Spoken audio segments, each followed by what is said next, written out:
Assalamualaikum sahabat. Ada beberapa karomahnya Kiai Imaduddin yang tanpa kita sadari bahwa itu adalah kemuliaan yang Allah berikan kepada beliau. Berkahnya dari tesis Kiai Imad tanpa kita sadari ada beberapa karomah. Pertama, jutaan bahkan ratusan juta umat muslim di seluruh dunia khususnya Indonesia tersadarkan.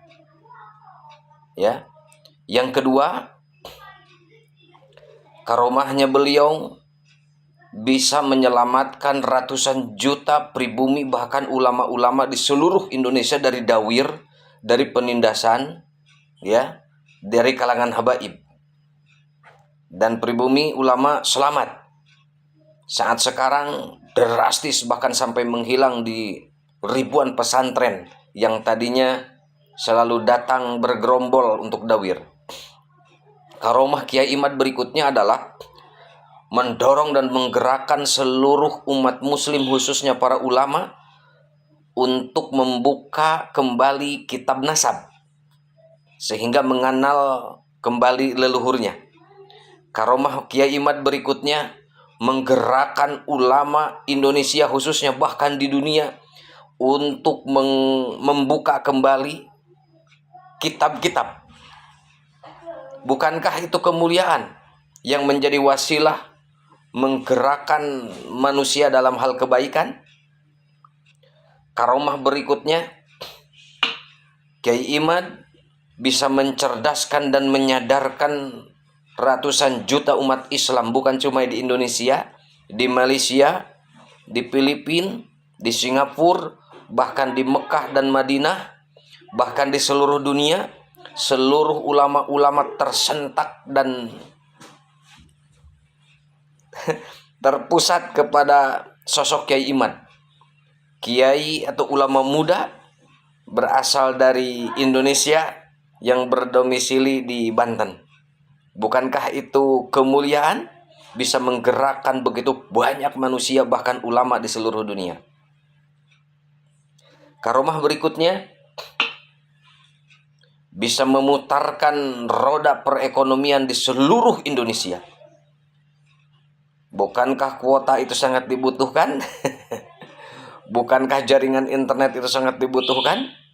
Orang berbondong-bondong dan tertarik untuk mengkaji dan memantau polemik ini. Yang selanjutnya karomah Kiai Imad yang selama ini tabu untuk dibongkar dan dibahas. Bahkan sekelas Sayyid dan Syarif pun tidak berani untuk membongkarnya, tapi Kiai Imad mampu untuk membongkarnya meskipun nyawa jadi taruhan. Karena ini masalah harkat dan martabat satu klan. Dan pada saat ini memang hasil framing sangat luar biasa. Terpedaya dengan kedok, terpedaya dengan setelan dan tampilan. Ya, tapi toh pada kenyataannya dengan adanya tesis Kiai Imad hanya melihat dari beberapa sosok dan ternyata setelah ditelusuri dari abad 4, 5, 6, 7, 8, 9 tidak ada. Dan ini bentuk karomah Kiai Imad. Dan kita semuanya umat muslim khususnya di Indonesia mesti bersyukur karena kita telah diselamatkan dan telah disadarkan. Karena feodalisme yang berbentuk agama ternyata masih ada.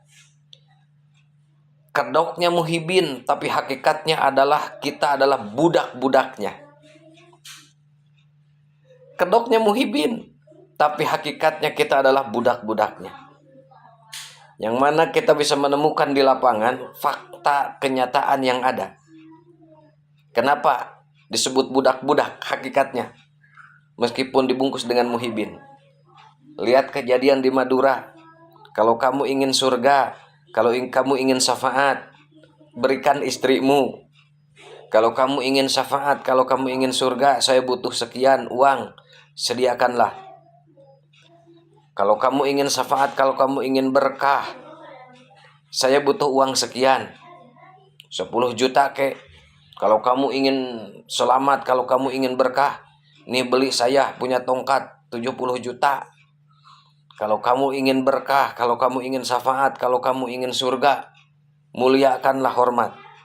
Kalau kamu mengaku umat Islam dan beriman, tidak sah imanmu, tidak sah sholatmu, tidak sah ibadahmu, tidak sah puasamu kalau kamu tidak cinta Habib. Jadi cinta Habib itu adalah fardu. Ternyata rukun iman bertambah jadi 6, bertambah 1 jadi 7.